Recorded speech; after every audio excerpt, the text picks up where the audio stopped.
সচেতন নাগৰিক সমাজ নগাঁৱৰ জনসচেতনতামূলক সভা অনুষ্ঠিত। নগাঁৱৰ এখন অন্যতম সামাজিক অনুষ্ঠান সচেতন নাগৰিক সমাজ নগাঁৱৰ উদ্যোগত ভুটাইহাটীত এখনি জনসচেতনতামূলক সভা অনুষ্ঠিত হয়। সভাৰ উদ্দেশ্য ব্যাখ্যা কৰে উদ্যোক্তা তথা সংগঠনৰ সাধাৰণ সম্পাদক অধিবক্তা ইমামুল হক আনসাৰীয়ে। সমাজৰ শান্তি সংহতি আৰু ভাতৃত্ববোধ অটুট ৰখাৰ লগতে বৰ্তমান সমাজ ব্যৱস্থাত এক ভয়ংকৰ ৰূপ ধাৰণ কৰা ড্ৰাগছ চুৰি ডকাইত চাইবাৰ ক্ৰাইম আদি সামাজিক ব্যাধিৰ বিৰুদ্ধে আৰু ছ'চিয়েল মিডিয়াৰ সঠিক ব্যৱহাৰৰ বিষয়ে বহলভাৱে ৰাইজক অৱগত কৰে।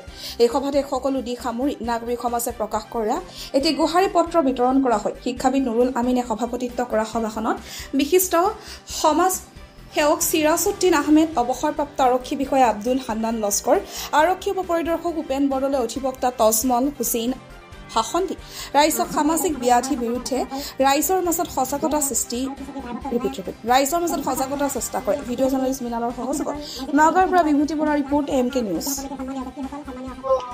ধন্যবাদ। আজি আমাৰ সচেতন নাগৰিক সমাজ নগৰ সৌজন্যত এই ভুটাইহাটীত এখন জনসচেতনমূলক সভা ইতিমধ্যে হৈ গ'ল। উক্ত সভাত আমাৰ কেন্দ্ৰীয় সমিতিৰ ভালেকেইজন বক্তাই বক্তব্য প্ৰদান কৰিছে। স্থানীয় ৰাইজৰ যথেষ্ট সহায় সহযোগ আমি দেখা পালোঁ। সভাৰ অন্তত এটাই কথা স্পষ্ট হৈছে যে আমি প্ৰথমে আত্মসমালোচনাকভাৱে নিজকে শুদ্ধি কৰিব লাগিব। আমি অধিকাৰ বিচৰাৰ আগতে নিজৰ দায়িত্বখিনি বুজি পাব লাগিব। আমাৰ কিছু দায়িত্ববোধ আছে সমাজৰ প্ৰতি, যিটো আমাৰ ধৰ্মীয় ফালৰ পৰা আমাৰ ওপৰত ন্যায্য। ভাৰতৰ সংবিধানেও আমাৰ ওপৰত এইখিনি বস্তু আৰোপ কৰিছে যে আমি অধিকাৰ প্ৰাপ্যৰ লগতে আমাৰ কিছুমান অধিকাৰ সাব্যস্ত কৰাৰ আগতে কিছুমান দায়িত্ব পালন কৰিব লাগিব। গতিকে এই দায়িত্বখিনি আমাৰ কি, সেই দায়িত্বখিনিৰে কিছু কিয়দাংশ হিচাপে আজি আমি থুলমূলভাৱে ৰাইজক বুজাবলৈ প্ৰয়াস কৰিছোঁ। তাৰ ভিতৰত আমি প্ৰায় 12টা দফা সম্বলিত এখন গুহাৰি পত্ৰ ইতিমধ্যে ছপা কৰি ওলাইছোঁ আৰু এইখিনি ৰাইজৰ মাজত বিতৰণ কৰা হৈছে। গতিকে গুহাৰিত প্ৰতিটো কথাই আমাৰ সন্নিৱিষ্ট কৰা আছে। গুহাৰিখন আপোনালোকে চাই ল'ব পাৰে। গোটেইখিনি কথা ইয়াত ব্যক্ত কৰিলে সময়ৰ প্ৰয়োজন। গতিকে গুহাৰিত আমি মেইন বস্তুখিনি প্ৰায় কভাৰ কৰি গোটেইখিনি বস্তু খুব সংক্ষিপ্তভাৱে ট্ৰেক কৰি আমি ইয়াত সন্নিৱিষ্ট কৰিছোঁ।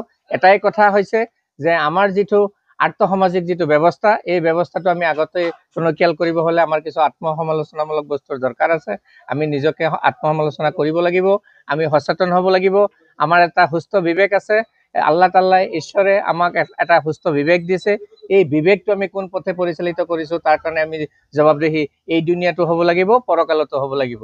গতিকে আহক আমি সকলোৱে সুস্থ শৰীৰে সুস্থ জ্ঞানে আমাৰ এটা বিবেক সুপৰিচালিত কৰি এই বিবেক সম্বলিত এখন সমাজ গঢ়ি তোলোঁ। এই সমাজৰ দ্বাৰা দেশখন চলিব। এই সমাজৰ দ্বাৰা আমাৰ এই ঘৰৰ পৰা আৰম্ভ কৰি সমাজ ব্যৱস্থা, দেশ চব ক্ষেত্ৰতে আমাৰ এই বিবেকৰ প্ৰয়োজন হ'ব। আজি আমি প্ৰশাসনক দোষ দিওঁ, আজি আমি চৰকাৰক দোষ দিওঁ, আজি আমাৰ ঊৰ্ধ্বতম কৰ্তৃপক্ষসকলক দোষ দিওঁ। কিন্তু মই ভাবোঁ যে আমাৰ বিবেক সচেতন বিবেকৰ অভাৱ হৈছে। যদি আমাৰ বিবেক সচেতন হ'লেহেঁতেন আজি আমাৰ দেশৰ পৰিস্থিতি এনেকুৱা নহ'লহেঁতেন। গতিকে আমি সচেতন বিবেক কামত লগাবলৈ আহক চবেই। আমি অকণমান চিন্তা কৰোঁ, নিজৰ ঘৰখনৰ পৰা আৰম্ভ কৰি দেশৰ প্ৰতি চবেই সচেতন হৈ দেশখনক এখন সুস্থ সবল পৰিৱেশ কৰাৰ উদ্দেশ্যে আমাৰ এই নাগৰিক সমাজৰ গঠন। আজি আমাৰ এই নাগৰিক কেন্দ্ৰীয় সমিতিৰ অধীনত ভুটাইহাটী এটা আঞ্চলিক কমিটি ইতিমধ্যে গঠন হৈ গ'ল। সকলো ৰাইজৰ পূৰ্ণ সহযোগিতা আমি কামনা কৰিছোঁ। ধন্যবাদ। আজি সচেতন নাগৰিক সমাজ নগাঁৱৰ উদ্যোগত আজি ভুটাইহাটী VDPৰ যি কাৰ্যালয়, সেই কাৰ্যালয় গৃহত এটা জনসচেতনতামূলক সভা অনুষ্ঠিত হয়। আৰু এই সভাত মই এই বৃহত্তৰ ভুটাইহাটী অঞ্চলৰ VDP কমিটি, ইয়াত কবৰস্থান কমিটি, ঈদগাহ কমিটি, শান্তি কমিটি বা বিভিন্ন সচেতনতামূলক কামৰ লগত জড়িত বা শান্তি কমিটিৰ লগত জড়িত মানুহসকল উপস্থিত হৈছে। আৰু ইয়াত এই বিশেষকৈ সামাজিক বিষয়সমূহত বেছিকৈ চৰ্চা লাভ কৰিছে। আজি সচেতন নাগৰিক সমাজ এটি সামাজিক সংগঠন হিচাপে এটা খুব সুন্দৰ এটা কাৰ্যসূচী আৰু ৰাইজৰ এটা খুব সুন্দৰ সহযোগ। বিশেষকৈ বেআইনী কামবিলাক যিবিলাক আমাৰ সমাজত প্ৰচলিত হৈ আছে, ড্ৰাগছ ব্যৱহাৰ, বেপাৰ তথা বাল্য বিবাহ তথা বেআইনী যিবিলাক কাম কাজ আছে, অসামাজিক কাম কাজ আছে, যিবিলাক নেকি সমাজৰ ক্ষতিকাৰক কাম কাজ আছে, সেই বিষয়সমূহে প্ৰাধান্য লাভ কৰিছে। আৰু দেখিছোঁ প্ৰত্যেকজন সচেতন ব্যক্তিৰ এটা উদাত্ত আহ্বান যে আমি সমাজখনক ভাল কৰিব লাগিব, যে আমি আইনমতে চলিব লাগিব, আইন প্ৰশাসনক আমি সহযোগ কৰিব লাগিব আৰু এটা শান্তিৰ পৰিৱেশ, সুস্থ পৰিৱেশ আমি সমাজত গঢ়ি তুলি আমি আমাৰ নগাঁও, আমাৰ অসম, আমাৰ ভাৰত ভূমিক আমি আগুৱাই লৈ যাব লাগিব।